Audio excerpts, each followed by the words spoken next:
Good morning, welcome back to the channel to our new vlogs. তো কেমন আছেন সবাই? আমরাও সবাই খুব ভালো আছি। আজকে হচ্ছে শুক্রবার, ঘড়িতে বাজে 1:30 মতন। তো বাবা এবার তো তাড়াতাড়ি উঠে গেছে।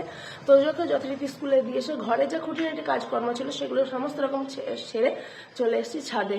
আসলে কি বলুন তো, বদ্ধ ঘরের নিচে, এটা তো পুরোপুরি একদম বদ্ধ জায়গা, যার জন্য থাকতে ইচ্ছে করছে না বলে একটু খোলা আকাশের নিচে এলাম। সো ফ্রেন্ডস, আজকের ভিডিওটা এন্ড পর্যন্ত দেখতে থাকুন। যদি ভালো লাগে তো অবশ্যই লাইক, কমেন্ট, শেয়ার আর সাবস্ক্রাইব করতে একদম ভুলবেন না। আর অবশ্যই কমেন্ট করে জানান যে ভিডিওগুলো কীরকম হচ্ছে। আমার সত্যি খুব ভালো লাগবে। আপনাদের তরফ থেকে এই রেসপন্সটা পাচ্ছি না বলে আমার খুব খুব কষ্ট হচ্ছে যে আপনারা কেন বলছেন না। সো ফ্রেন্ডস, সরস্বতী পুজো দিনকে হলো বৃষ্টি, আজকে আবার হচ্ছে কাঠ ফাটটা রোদ, যার জন্য আরও বেশি শরীরটা খারাপ করছে। মানুষের শরীরের উন্নতি হবে কি? ঠান্ডা গরমে শরীরটা আরও বেশি পরিমাণে খারাপ লাগছে। তখনই শরীরটা খুব ঠান্ডা ঠান্ডা লাগছে, তখন এবার শরীরটা বেশ অস্বস্তি করছে। আর এই সময় যদি স্বামীর যত্ন আদর পাওয়া যায় তাহলে তো সেটা মুখে বলার কোনো ভাষাই রাখে না। তো সকালবেলায় বাবা ঘুম থেকে উঠে চলে গেছে বাজারে। আমি বলছিলাম ওকে দুদিন থেকে মুখে খুব বড় হচ্ছে, তার জন্য কিছু একটা আনতে গেছে, জানি না কি আনবে। সো চলুন ফ্রেন্ডস, আজকের ভিডিওটা এন্ড পর্যন্ত দেখতে থাকুন। ব্রেকফাস্ট আমাদের একদম পুরোপুরি কমপ্লিট, আর একটু বসে আছি এখন রোদে, রান্না বান্না হবে করছি। কিন্তু কি বলুন তো, এই হালকা রোদটা না বেশ ভালো লাগছে। আসলে কি করা, রোদটা নিয়ে বসে থাকার ক্ষমতা আমার নেই, তাই হালকা রোদে বসেই হাত পাগুলোকে একটু শেখে দিচ্ছিলাম। রান্না হবে। আমি দুদিন থেকে বলছিলাম বাবাকে যে আমাকে বড্ড অরুচি লাগছে, সত্যি কেন জানি না। জ্বর হয়েছে বহুবার, কিন্তু এইরকম মুখে অরুচি আমি কোনোদিন এর আগে পাইনি। রান্না বান্না করছি, মুখে কোনো রকম টেস্ট নেই, কোনো কিছু না। তোজোরও তাই, তোজো খাচ্ছে। তো যাই হোক, আমার বড়মশাই যখন কেয়ার করেছে যে আমার বউটা খেতে পারছে না, যার জন্য ও নিয়ে এসছে আমার বাজার থেকে। আমাকে বললো যে বাজারে যেটা পাবো, যে মাছটা পাবো সেই মাছটা তোমার জন্য নিয়ে আসবো। কিন্তু ও নিয়ে এসছে আমাদের জন্য ইলিশ মাছ।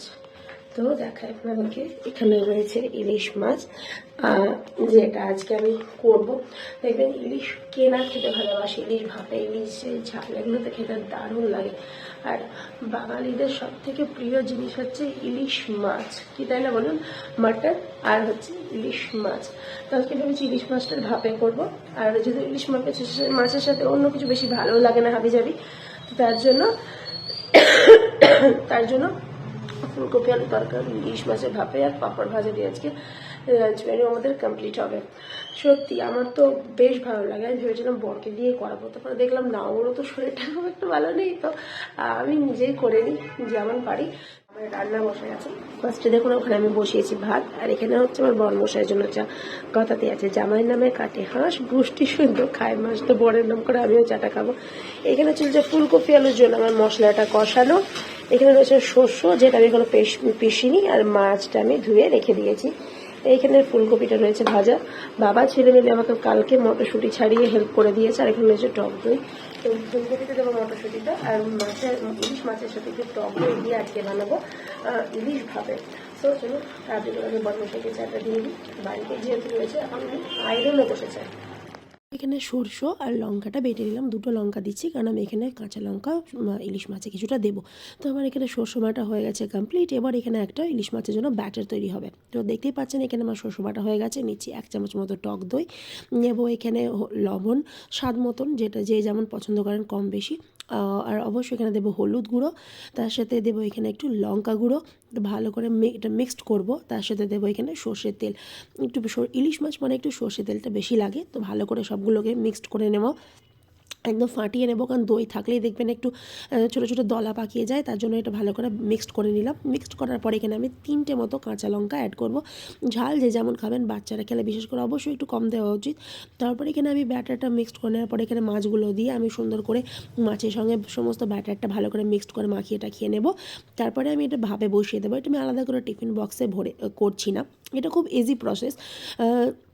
চাইলে আপনারা টিফিন বক্সের মধ্যে ভরেও করতে পারেন, এটা সব থেকে বেশি ইজি প্রসেস। তাই যারা নতুন রান্না শিখছেন তারা এটা খুব সুন্দর জলদি করে নিতে পারেন। এবং অল্প উপকরণ দিয়ে ইলিশ মাছ মানে অল্প উপকরণের মধ্যে একটা খুব সুন্দর একটা টেস্টফুল ইলিশ মাছ ভাবে তৈরি হয়ে যায়। তো আমি এখানে সুন্দর করে কড়াইয়ের মধ্যে সাজিয়ে দিলাম। তারপরে যে ব্যাটারে জলটা ছিল সেটাও আমি দিয়ে ঢাকা চাপা দিয়ে দিলাম। হয়ে যাবে আমাদের ইলিশ ভাপে গরম গরম।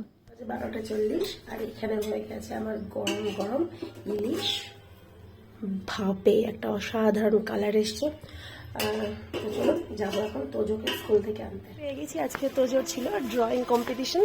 তো রিলায়েন্স ট্রেন্ডসের থেকে, সেখান থেকে তোজো কি পেয়েছে? তোজো রিলায়েন্স ট্রেন্ডস থেকে দুটো একটা কুপন পেয়েছি। কুপন পেয়েছে, তার সাথে 500 শপিং টাকা মল ছুটকারা। ছুটকারা, আর তার সাথে হচ্ছে সার্টিফিকেটস। আর আমি নিয়ে এলাম এখানে 5 স্পেশালি পাঁপড়, যেটা বাড়িতে গিয়ে ভাজবো। বাড়ি ঢুকলাম, এবার দেখো এই দেখো আমার সার্টিফিকেট উইথ রিলায়েন্স ট্রেন্ডস, আর ওটা হচ্ছে উইথ ভাউচার বা কুপন যেটা। সো চলো ড্রেস ছাড়াও স্নান করতে হবে, আজকে তোমার জন্য একটা স্পেশাল জিনিস আছে, সেটা খাওয়ার সময় দেখতে পাবে। সো ছেলে ও বরমশায় স্নান খাওয়া দাওয়া কমপ্লিট, আমি আর বাবা বসে পড়েছি। বাবা তো টেবিলে খাচ্ছে আর আমি ডাইনিংয়ে খাচ্ছি। এই বছরটায় ইলিশ মাছ সেরমভাবে খাওয়া হয়নি, দাম চলছিল চড়া দামে, কিন্তু সেরম মাছের সাইজ ভালো পাওয়া যাচ্ছিল না। আর এবার যেমন যদিও পাচ্ছিলাম, সেটা বহু দিনের বরফ দেওয়া স্টোর করা, ওটা মনে হয় শরীরের জন্য না খাওয়াই বেটার। তো আজকে খেলাম, সত্যি খুব ভালো লাগলো তৃপ্তি করে। তো থ্যাঙ্কস টু বর। সো আজকের মতো এইটুকুই, দেখা হচ্ছে নেক্সট ব্লগে। সবাই ভালো থাকবেন, টাটা ফ্রেন্ড।